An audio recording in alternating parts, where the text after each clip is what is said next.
So last week, I launched a brand new low ticket funnel with a brand new offer into a brand new market. And you can already see on the screen right now that we're getting purchases for $6.39. Now, the front end offer for this funnel is actually $7. So making a little bit of money, or at least breaking even on that front end sale. And that means now we can basically make all of our money in the back end with order bumps, one-time offers, and back-end coaching programs. Now, I've lost count of the amount of low-ticket funnels I've built over the last few years. I've been running ads and selling different information products since the start of 2016. But right now, there is a very specific type of front-end low-ticket funnel that is working extremely well across all different markets. And whether you're looking to just, start your business for the first time, or you're maybe looking to find qualified people that you can upsell into your more high-ticket back-end coaching programs, I believe everyone needs a low-ticket funnel like this. And I'll explain in this video what it is and why right now is the perfect time to do this. So in order to do that, we need to have a look at what's going on in the market right now. So we've got this beautifully drawn graph, and you can see on the left-hand side here, we've got market receptiveness. So this is how your market receives your business, your advertising, and your product. And basically, the higher the receptiveness, the more money you're going to make. The lower the receptiveness, the less money you're going to make. And then on the bottom here, we've got your advertising. And more specifically, does your advertising feel salesy, or does it feel non-salesy? And you can see here with the graph that the more salesy your marketing and your advertising is, the less money you make. The less salesy it is, and if your advertising is non-salesy, then the higher up the receptiveness is, and the more money that you're going to make. The issue is that most of the ways that people go about selling their info products, their courses, and their coaching programs, the receptiveness right now in the market is really low. And as we all know, the trust is at an all-time low. People are calling it a trust recession. Because let's just say you're trying to sell your online course or your online coaching program, and you choose to run it with a webinar, right? The issue is that in most markets, webinars are about here on the scale, right? Everyone has seen a webinar. Everyone knows that if you're offering like a free 90-minute or a 60-minute training, they're going to register for free. They're going to sit there. You're going to give some fluff for like 60 minutes, and then you're going to spend 30 minutes to an hour pitching them your course. So those tactics are really outdated, and people are a lot less receptive to webinars now. Unless you're in some like random, magical, untapped niche where the market hasn't seen a webinar before, the likeliness now is that you're not operating in that niche, and your customers or your potential customers who you're trying to prospect have seen it before. And that's why we've seen like a massive decline in performance of webinars across the market. And what happened is, let's say around like 2016, 2017, 2018, people saw that webinars were becoming a little bit too saturated and becoming less effective because people were used to seeing them. People then more transitioned into like the VSL model. So people started using a lot more VSLs, selling high ticket products. And instead of like waiting 90 minutes to pitch them something on a webinar, they would just do like a 15 to 20 minute VSL, try and get them on the phone and close them. And in the beginning, that actually worked pretty well. And the market was actually pretty receptive to that type of marketing. Because typically what people would say is that they would say, hey, register for my like free 50-minute training. I've got nothing to sell you. I'm not going to ask you to buy. There's no button to click the link and buy. And the reason that worked so well is because people were used to watching webinars. So people were used to sitting through like a 90-minute presentation and then having to click and buy. So the fact that in the VSL, they could be like, hey, we got nothing to sell you. It was new, it was fresh, and people were receptive to it. However, what happened is everyone transitioned to this model. And because of that, people then learned the trick of what people were doing with the VSLs. Yes, it's only 50 minutes long. Yes, there's nothing to buy at the end of it, but you are going to ask me to book a call. And on that call, you're going to sell me like a really expensive coaching program. So what happens is basically the market becomes less receptive to these types of tactics.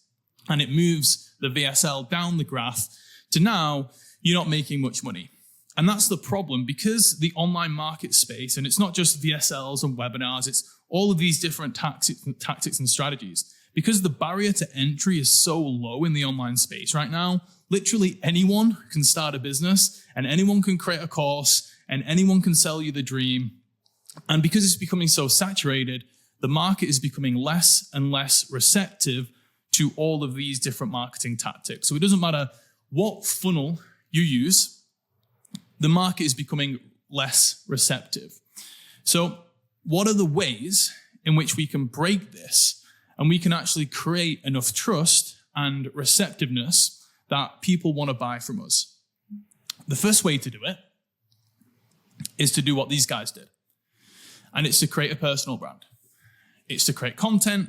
It's to build trust. It's to separate yourself and create differentiation in the market by putting yourself out there, telling your story, showing your personality, giving value. And if you do that long enough, then that trust will be built up. And it actually doesn't really matter if you use a VSL or a webinar or whatever kind of like front end process you have to getting leads and customers.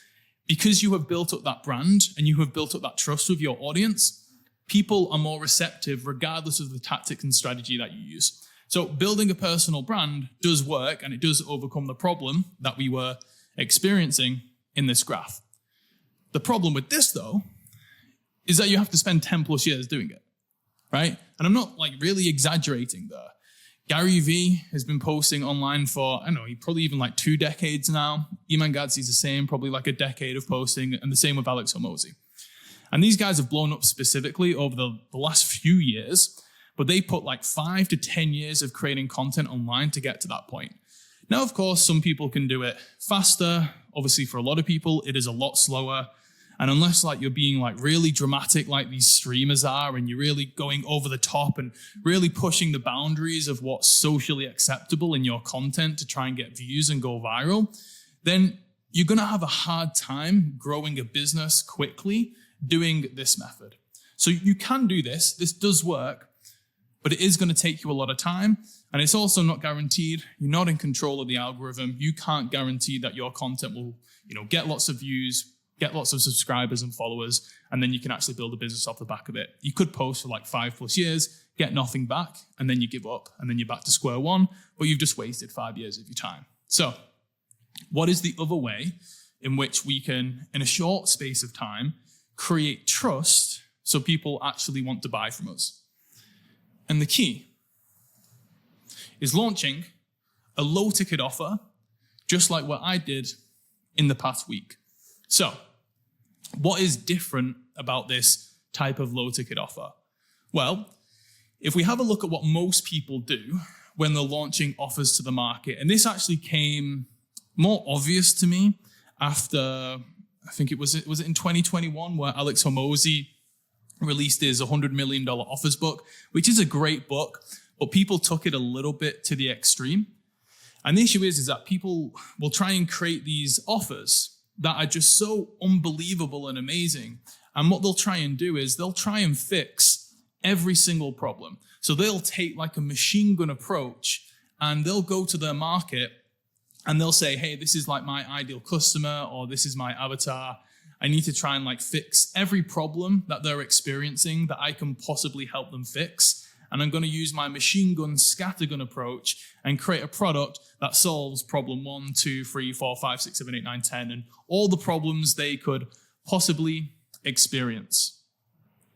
Now, the issue with this is that it's going to be very hard for you in a short period of time with just a Facebook ad and a sales page to create enough trust and belief from your prospects that you can solve every single problem that they're possibly experiencing.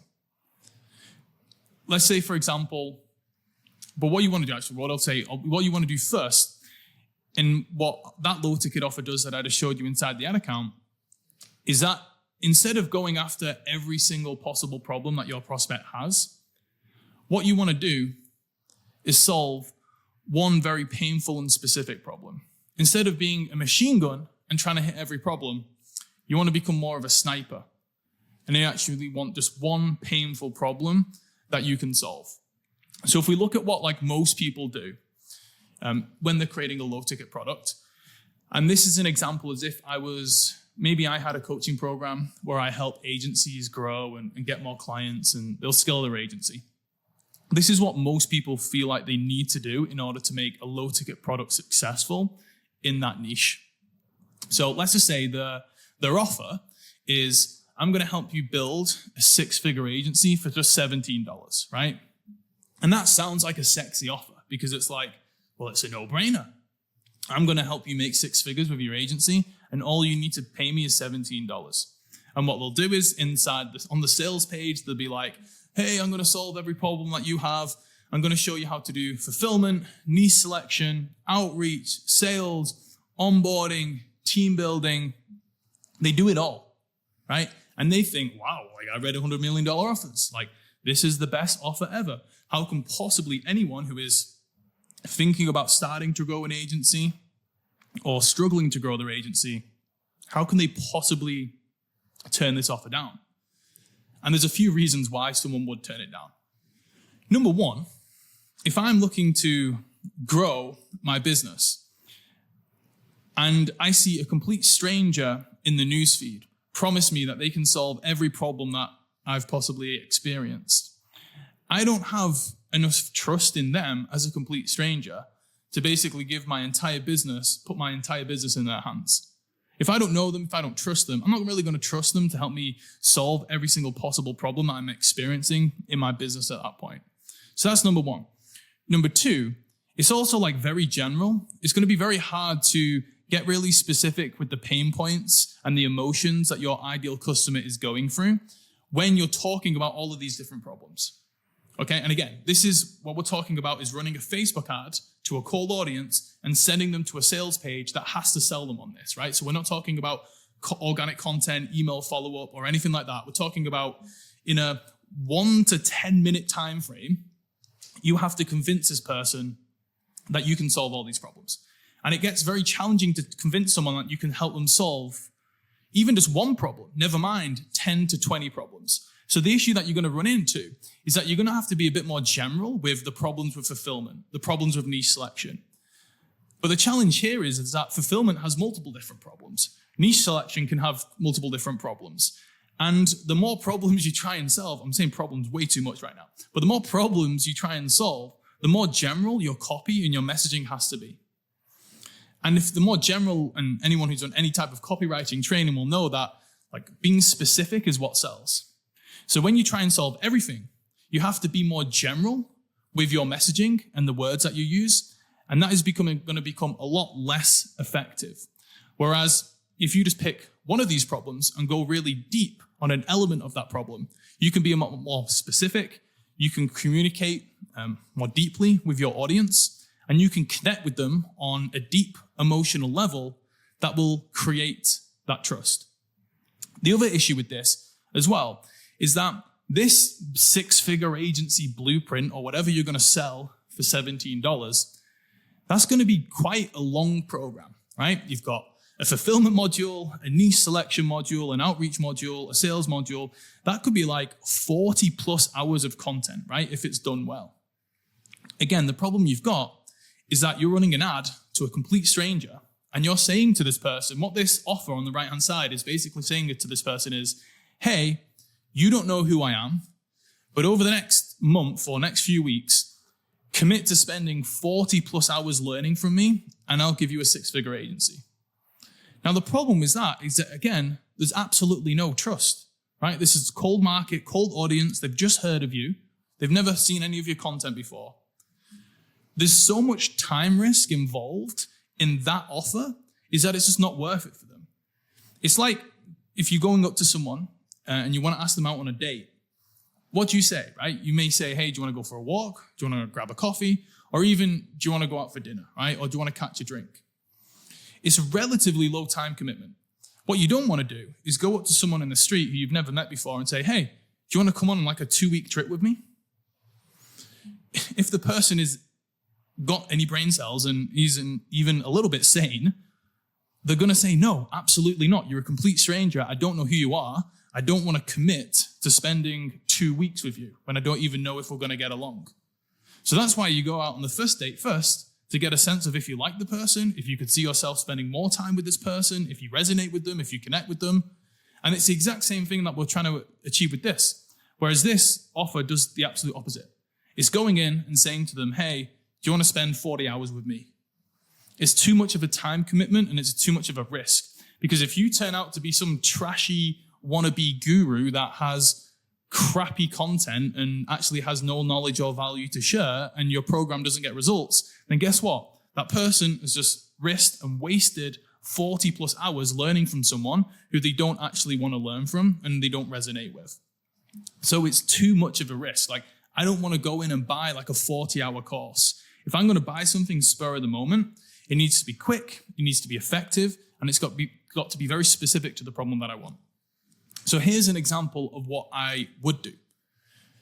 So if we looking at one painful and specific problem here, using the sniper approach, and again, we'll use the agency example, this would be the offer, or this would be the problem that I would go after. Cold outreach not working. So again, if we look at it here, outreach is just one of the modules, but outreach can be done with multiple different strategies. Here, we're doing cold outreach not working, but more specifically, if you look at the offer, and we'll talk about that in a second, we're talking about cold email. So like, we're not even just picking one problem and focusing on it, we're focusing on the problem within the problem. We're going super, super specific. So this would be an example of what I feel like would be a good offer in the agency space. So you'd focus on the cold email outreach not working, and your offer would be something along the lines of, get my proven cold email script that signed me 172 clients in the last 6 months for just $17. Now, this is the exact opposite of this, but you can see how specific this is. And then number two as well, look how short, how quick it would be. If we look at the time risk involved in this offer, it's probably 15 minutes, right? I've got a proven cold email outreach script. So if I send that to you, it would probably take you what? 5 minutes to read through it max, depending on how long the script is, probably even just a couple of minutes. And then if you wanted to test it, you would have to go into, I don't know, your Instantly account or your Lemlist account. Is Lemlist even a thing anymore? I don't know. It's been a long time since I've sent a cold email.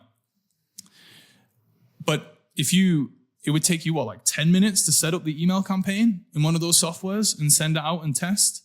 Like, it probably, the time risk is like 15 to 20 minutes max. So the good thing about that is that they can test it out. Even if what you sell is trash and the cold email script doesn't work, they've only wasted 50 minutes of their time. So the time risk is really low. Up here, time risk is like 40 plus hours. If what you sell turns out to be trash, then obviously it's a huge amount of time wasted. The cost risk is low in both of them because this is just $17 and this is just $17. The offer that I showed you inside the ad account was just $7. So the financial risk, is low, which is good. But this one has a low time risk. And again, we're targeting like a really specific pain point.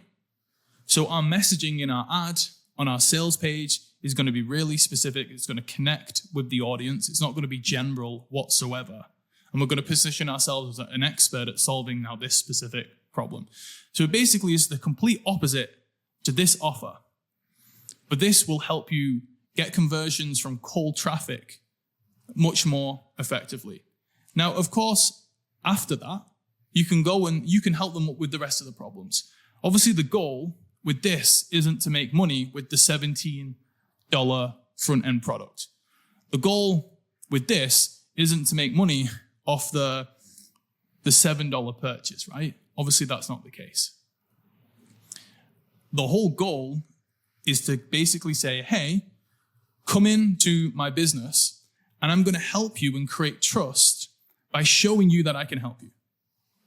That's what we need to do here. So if we compare it to what these guys are doing up here, we've got the trust recession. All these marketing strategies are becoming less and less effective because the market's becoming less receptive. One way in which you can counter that is by posting content for years to build that trust, or you can build that trust quickly by actually showing people that you can help them. Instead of giving them like a fluffy free training or giving them like a 50-minute training that at a really, really high level just like explains the concept of what you teach, because none of those tactics are effective, or they're becoming less and less effective now. The way we can do it is by creating trust, by showing that we can help them, by actually helping them. So in order to actually help them, they need to buy from us first and to become a customer. So this is what we're trying to achieve with these low ticket products. We're not trying to solve every problem that they can possibly have. We're trying to solve one very specific painful problem so we can show them that we can actually help them and what we do works. That creates the trust. And from that, then they will upgrade, they will upsell, and they will buy the high ticket programs. And this is the way, and this is the strategy that I would recommend. If you, like I said, even if you have like a high ticket back end offer and that is what you want to sell, this is the best way to make more sales of that back end offer, is by getting front end customers that are qualified, that you've already created a lot of trust with. Because helping them with this specific problem is doing the same thing as what posting on online, posting organic content for like 5+ years will do. It's doing the exact same job.